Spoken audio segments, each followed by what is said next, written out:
जय श्री महाकाल महादेव दरबार में आपका स्वागत है। शास्त्र कभी ये नहीं कहता कि ये दिशा अच्छी है, ये दिशा खराब है। शास्त्र के अनुसार चारों दिशाएं अच्छी है। थोड़ा सा हम इसको और डिफाइन करते हैं, ठीक है। ये हुआ पूर्व, पश्चिम, उत्तर, दक्षिण।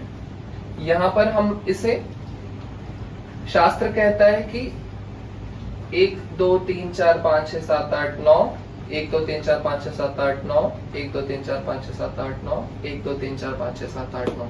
इस तरीके से चारों दिशाओं में 36 द्वार शास्त्र ने हमें दिए हैं।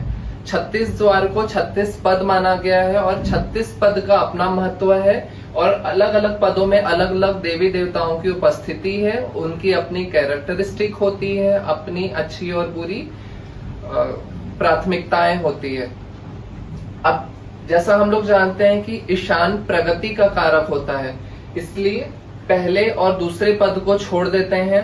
इसके बाद तीसरे पद में जयंत का वास होता है, चौथे पद में इंद्र का, पांचवें पद में सूर्य का वास होता है। तो 3 4 और 5 पद को अच्छा माना जाता है। छठवां और 7वां पद इसको ठीक ठीक बोला जाता है और 8वां और 9वां पद असाध्य रोगों का कारक होता है। अब हम तो खुश हो रहे हैं, ईस्ट फेसिंग घर हमके मिल गया, पर अगर मेरे हिसाब से आप पूछा जाए तो ईस्ट फेसिंग पद मैं सिर्फ आपको जो 5वें पद में है, सूर्य के पद में, जो यश, कीर्ति और निरोगी काया का कारक होता है, मैं उसे ही बस ईस्ट फेसिंग कहूंगा, ठीक है। 5वां पद ही है जिसे हमें ईस्ट फेसिंग कहना चाहिए। बाकी जो चीजें हैं अलग अलग पद है जिसकी अच्छी और बुरी कैरेक्टरिस्टिक को हमको फेस करना होता है, समझना होता है। वास्तु जागृत होता है 7 साल 21 महीने और 15 साल के बाद। वास्तु दोष और वास्तु के अच्छी व्यवस्था का प्रभाव आपके जीवन में दिखने लगता है, जैसा शास्त्रों में वर्णन किया जाता है। अगर कोई परिवार 8वें और 9वें पद वाले मकान में रह रहा है तो वो 6 से 7 लोगों के परिवार कि एक ना एक व्यक्ति में 7 सालों तक लगातार उस घर में रहने के बाद एक ऐसा असाध्य रोग पैदा होता है जिसका इलाज मेडिकल साइंस में नहीं है। इस द्वार में, इस पद में रहने वालों को मलेरिया, टाइफाइड इस तरह की बीमारी नहीं होती। उन्हें होता है हार्ट की प्रॉब्लम, उन्हें होता है शुगर, उन्हें होता है बीपी, उन्हें होता है कैंसर, जिसका इलाज मेडिकल साइंस के पास में नहीं है। शास्त्रों के अनुसार देखा जाए तो दक्षिण दिशा ऐसे तो चिंताजनक है, पर दक्षिण दिशा में भी एक पद बहुत अच्छा माना गया है। आइए इस बारे में प्रकाश डालते हैं।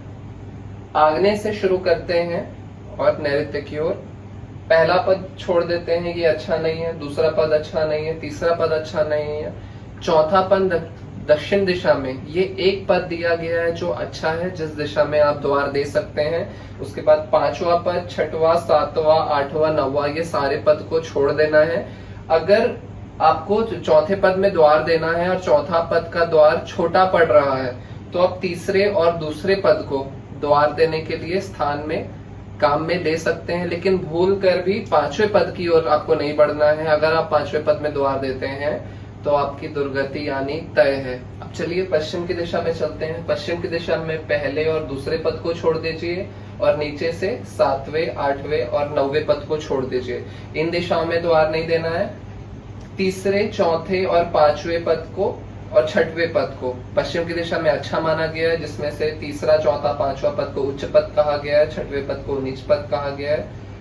इस दिशा में द्वार आप देते हो तो इस दिशा के हिसाब से ये पद, ये द्वार बहुत अच्छा होता है। पहले और दूसरे पद में भी आप चाहो तो द्वार दे सकते हो, लेकिन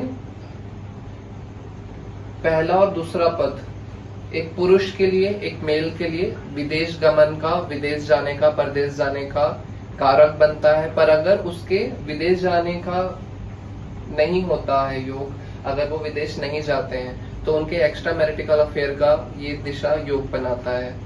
और इसमें से जो 5वां पद है ये शनि का पद है।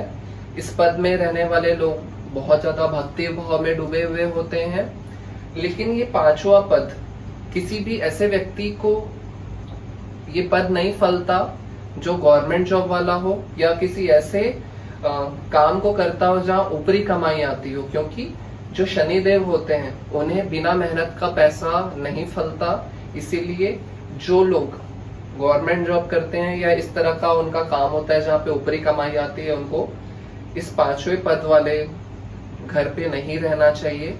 इनके साथ ऐसा होगा कि ये ऊपरी कमाई के द्वारा अगर 10,000 रुपए लेकर आते हैं तो हफ्ते भर के अंदर में 12,000 रुपए उस घर से जाने के लिए अपने आप रास्ता बन जाता है।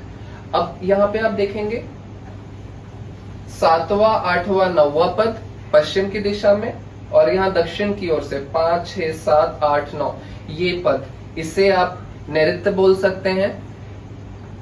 नैऋत्य प्रवेश द्वार वाले घर में अगर वो घर आपको फ्री में मिले, मुफ्त में मिले, तब भी उस घर में आपको नहीं रहना चाहिए। जैसे ईशान आपके जीवन में प्रगति लाता है, वैसे ही नैऋत्य ये राहु का स्थान होता है, ये आपके जीवन में दुर्गति लाता है। अगर कोई व्यक्ति इस प्रवेश द्वार वाले घर में रहता है तो कोई एजुकेशन से हारेगा, किसी के यहाँ पे मैरिड लाइफ डिस्टर्ब होगी, किसी को कोर्ट केस होगा, कोई फाइनेंशियली डिस्टर्ब होगा, किसी न किसी तरीके से उसके जीवन में दुर्गति आनी तय है। इसीलिए अगर नैऋत्य प्रवेश द्वार वाला घर आपको मिलता है तो इसे जितना हो सके अवॉइड करिए। उत्तर की ओर हम देखेंगे, पहला और दूसरा पद छोड़ दीजिए, 8वां और 9वां पद छोड़ दीजिए, तीसरा, चौथा, 5वां, 6वां और 7वां ये 5 पद उत्तर की ओर दिए गए हैं जो धन लाभ का कारक बनते हैं। ये पद बहुत अच्छे हैं जहां पर आप अपना द्वार दे सकते हैं। इसमें जो तीसरा पद है ये आपके धन लाभ का तो कारक बनता है, इसके साथ में ये संकट से लड़ने की क्षमता भी आपको देता है। इसलिए उत्तर की दिशा में ये तीसरा पद बहुत अच्छा माना गया। और ईशान की ओर से ये तीसरा पद आपके आध्यात्मिक ग्रोथ का कारक बनता है, आपका अध्यात्म में झुकाव बढ़ता है, आपके घर में संतों का आना जाना लगा रहता है, पूजा पाठ, भक्ति, दान दक्षिणा, चैरिटी, इन चीजों में आपका बहुत ही ज्यादा इंटरेस्ट बढ़ता है। तो इस तरीके से ये सारी दिशाओं के सारे पदों के बारे में हमने शॉर्ट में डिस्कशन किया।